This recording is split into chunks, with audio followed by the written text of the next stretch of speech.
Hello, everybody, and welcome to Entrepreneur's Journey Chats. You know that I've been doing these for a while now, and it's really to give insights and tips and golden nuggets from people from all walks of life to support people, to support our network, to help whether you're going through challenges in life, challenges in business, and it's just to give something back. That's what they're all about. So please do share them with your contacts and everything, because we'd be delighted just to help people. And obviously I have various guests, and my special guest today is a wonderful person, Dr. Shaun Davis. I'll just read a little bit about his profile.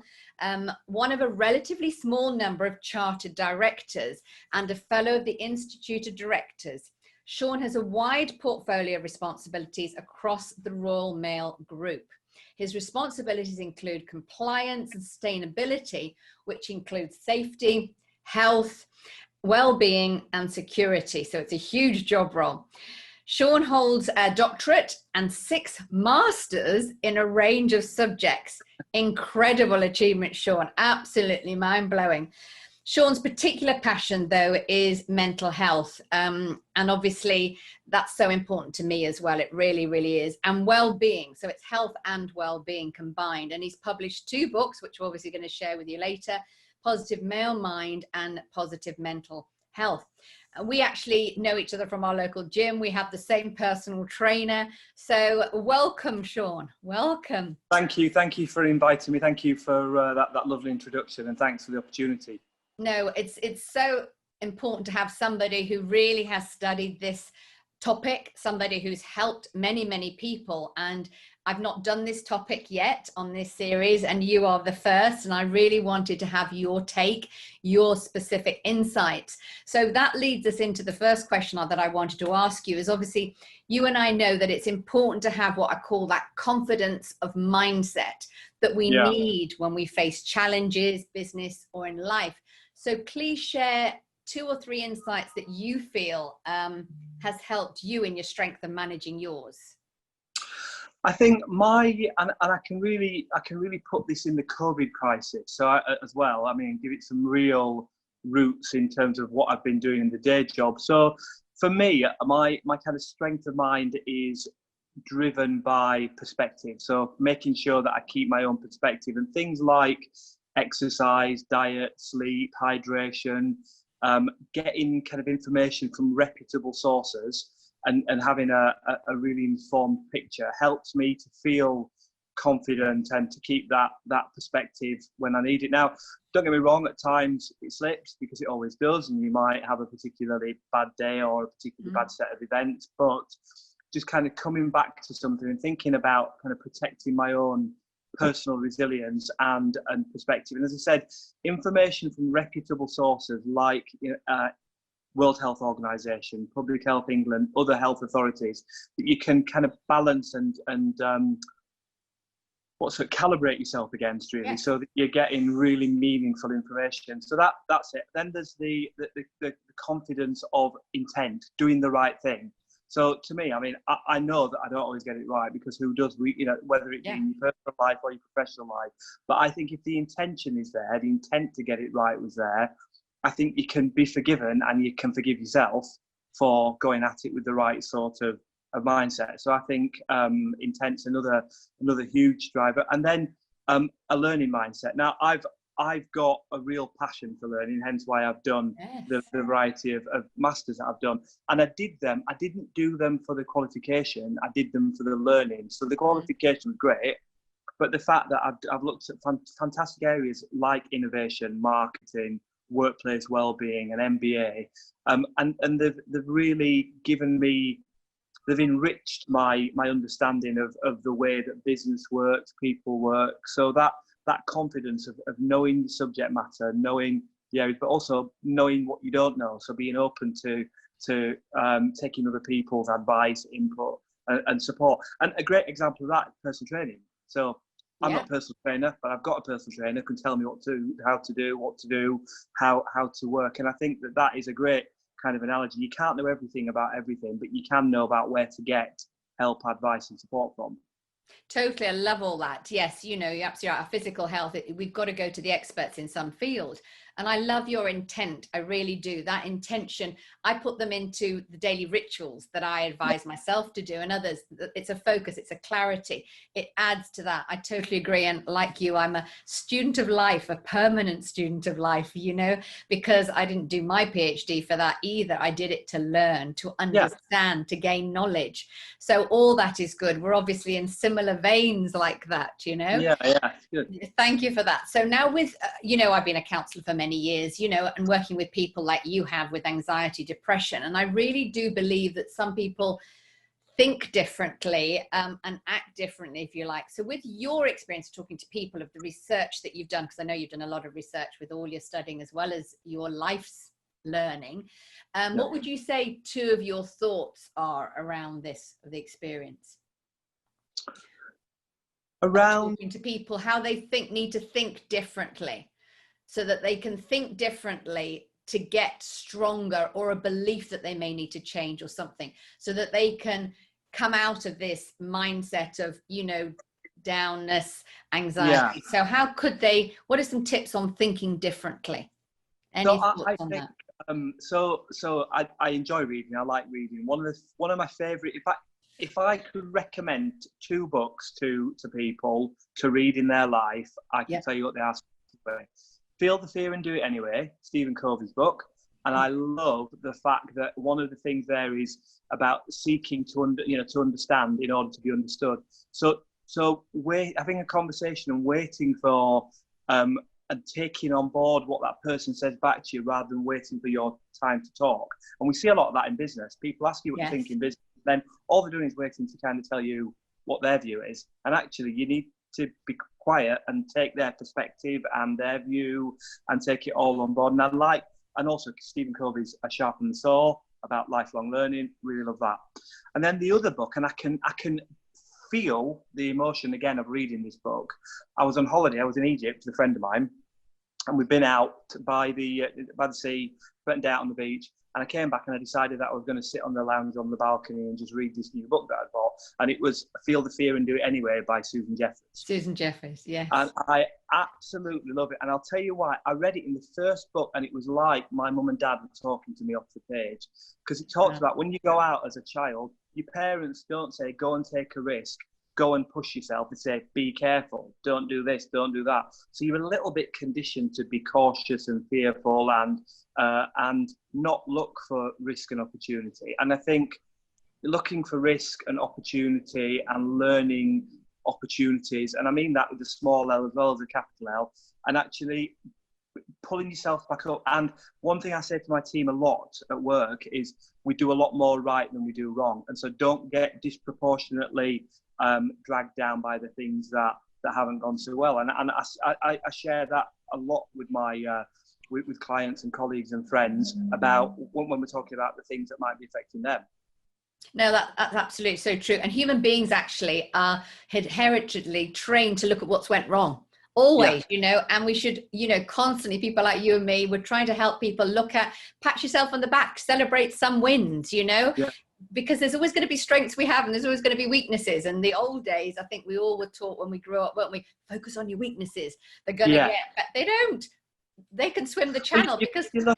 If you look at the contrast, again, it's quite stark, Mark, between your traditional Brit and your traditional American, right? So the fact that you get the American, you'll get the, and I know it's generalization, but just to illustrate the point, we would be, somebody said you did a great job, it'd be like, oh, but I didn't do that very well, did I? And you taught yourself down. Whereas, you know, you see a lot of the celebrating success, certainly see it in American colleagues about, that might not have been great, but boy, did we do a great job at that. And that kind of pushing it up. And I think something in the middle is, you know, like most things, compromise and balance is great. I mean, just recognizing you've done a great job and bounce back. Yes, I think that's a great point, you know, but it's just training our brains to think differently and act on different things. I totally agree. But growing strengths, I don't know whether you've come across somebody called Marcus Buckingham in your journey. You know, he did the Strengths Finders, and that's a great technique. People should spend more time doing what we're great at, because we all can't be great at everything, you know, and as you grow huge teams, You know, it's growing teams to do what they're great at, as you said. It really, really is. The other thing I wanted to ask you is, I know many people go through business challenges. We know that, as well as life challenges, whether it's working for somebody or running their own business. It can be either. It can be lonely. It can be very lonely. And we especially know with this lockdown, I've heard about it. I'm sure you have as well with your colleagues and things. What are 3 tips that you could suggest to somebody that could help them feel more empowered or just more relaxed? I mean, what would you say is important to loneliness and remote working and things like that? Loneliness is a big deal, and the link with mental health and physical health, because you often find that people will retreat even further if they feel lonely. So, I mean, if I was giving 3 tips, the first thing is, you know, no one's ever any more than a phone call away, and you can be the person. Don't wait to be invited or asked. You know, pick the phone up, jump on a Skype, set something up. So, you know, initiate the contact. The second thing would be, and I'm a very sociable person, and I love mixing with people and spending time with people. I'm fascinated with people. I have actually found, though, with lockdown, the period of quietness have been amazing, thinking and rebalancing myself. So I've reframed it myself as a bit of opportunity to have in with myself. If it was for our day, it wouldn't be for me. But, you know, 3 times a week for a day when I can just sit and think and work through things and shape things and think about where I've been, where I'm going, has been absolutely brilliant for me. So I think see it as an opportunity rather than just a risk. And then the third thing, I guess, I would say with regards to kind of the loneliness piece is get out there and get pleasure in simple things. And so if it's I'm lucky because I live on the side of the thicket. I've got, you know, the woods nearby. I've gone out and I have found company in the environment that I've been in, been able to go out and either have a run or have a walk.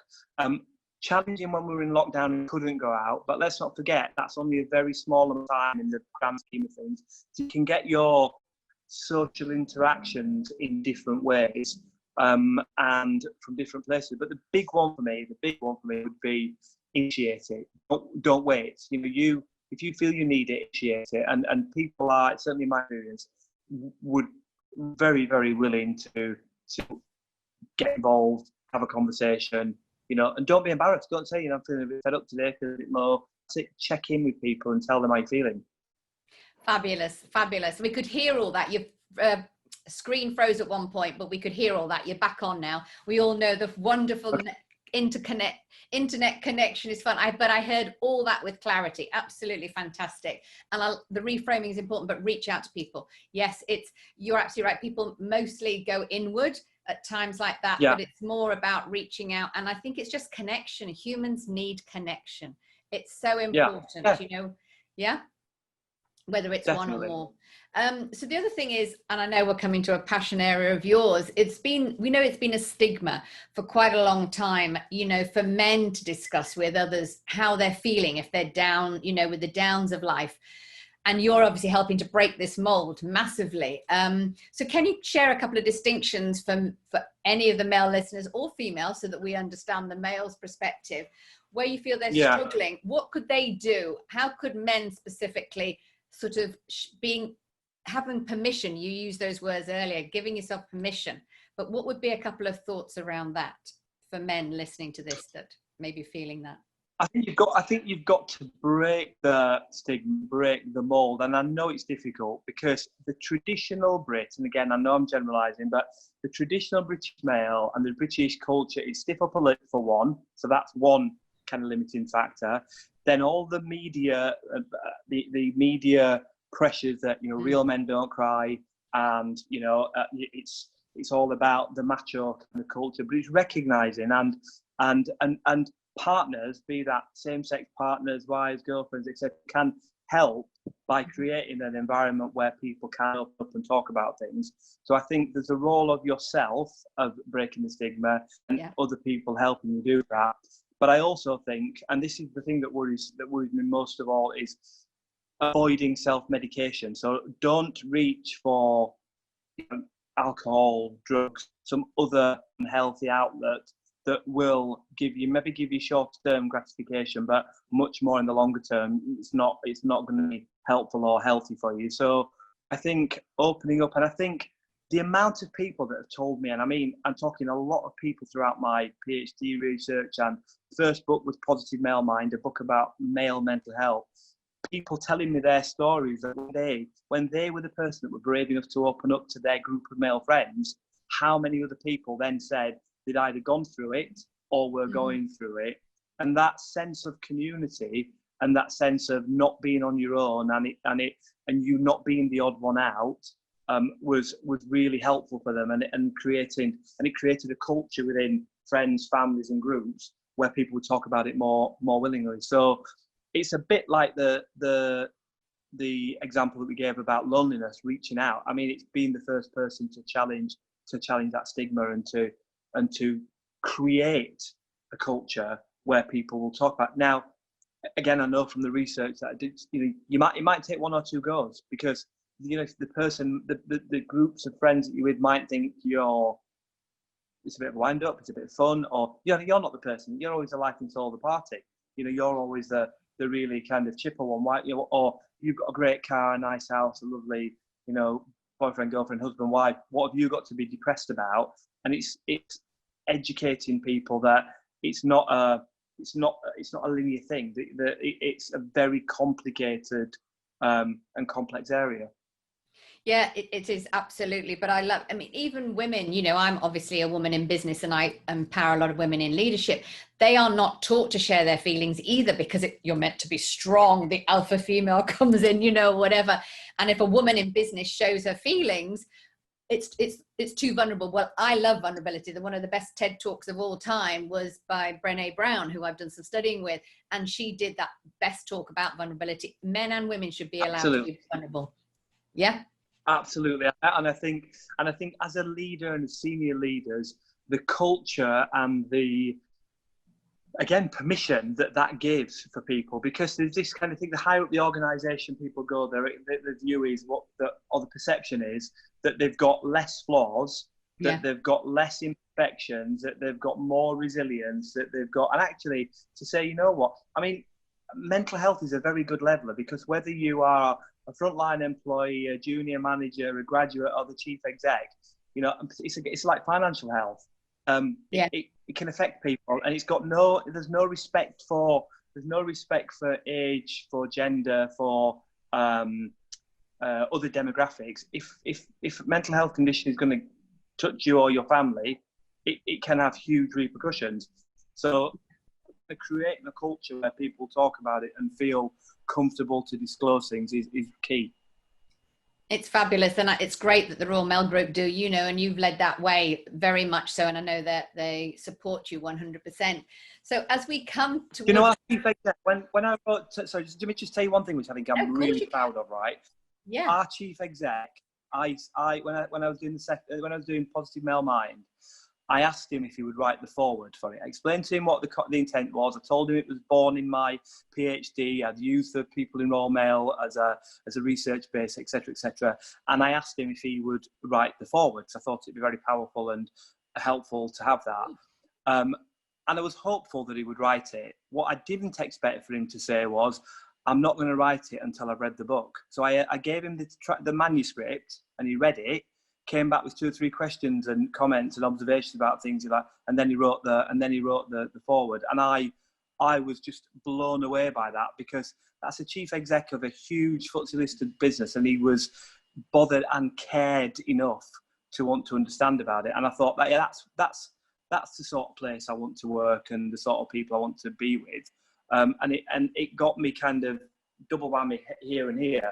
When you get that head and heart moment. I've just got goosebumps by you sharing that story. Yeah. And I loved it. I did love it.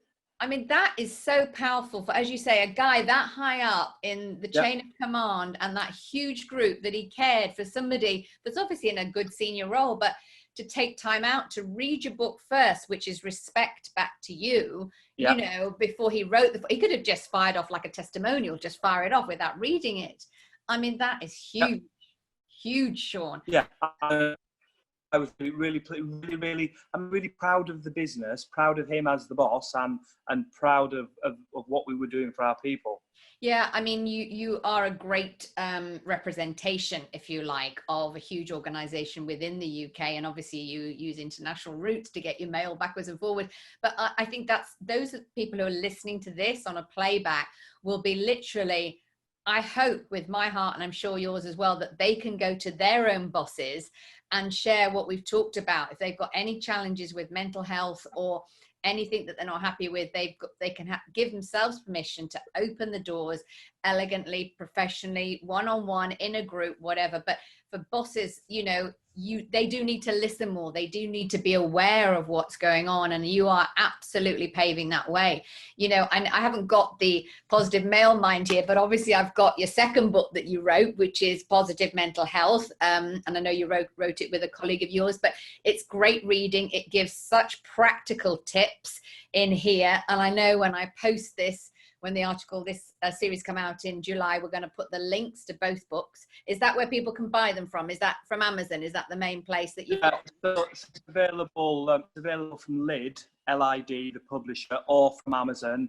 And as I said, there's Positive Male Mind that was about men's mental health, and that's for men themselves or people, and they've got men in their life. And then Positive Mental Health came about based on the feedback from a Positive Male Mind, where people said, and it coincided with some pretty significant things happening in the mental health space. There was some suicides, a high level of suicides in universities, quite a lot of struggling people at that particular time, people going into kind of independent living, and people saying, I'd like a chapter on this, that and the other, and there's some other things going on, people in their personal life as well. And so we decided to build this book out with some more content. Fabulous.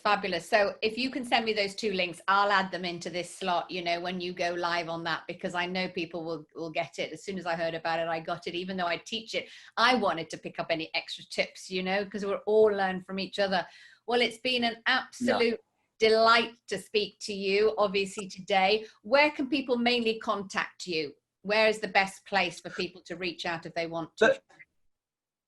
The best contact would be through LinkedIn, to be honest. So that'd be a kind of a better route. But I'm also on Instagram, so they can get me on Instagram at Dr. Shaun Davies, or through Dr. Shaun Davies on LinkedIn. And just to say, Susie, I think the work that you're doing, kind of getting people talking and thinking differently, is amazing. So well done to you. And I think I'll look forward to seeing your other work as it kind of progresses, but also the fact is just to remind everybody that's listening out there that we're all in it together. So if anybody needs any help or a steer, then don't be shy. Just drop me an email, pick up the phone or whatever, and I'll gladly help out. Oh, I really am grateful. I really appreciate your time, your energy, your passion, your insights, and we'll see each other next in the gym when the gym's open, and we'll keep connected as well. Say hello to Dan. I know you're going off, see him soon. But anyway, you take care. See you when I see you. Thank you very much. Take care. Bye-bye. Bye, Shaun.